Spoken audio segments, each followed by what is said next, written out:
welcome. Today we're going to show you how to cancel your Plix order in 2025. So the first thing you need to do is to open your browser as see from here. After that you need to search for Plix live website.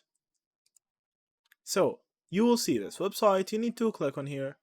And now from here the website will load. So now you need to sign in to your account, or you can just click on here, I'll see on this button. So this is the button for tracking your Plix order.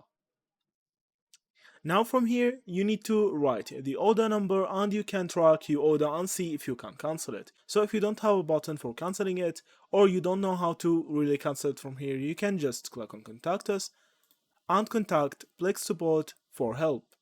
So now you can just write them a message from here to cancel your order, or you can just call them through this number or contact them in WhatsApp. You can just click on WhatsApp, or you can send an email to this account.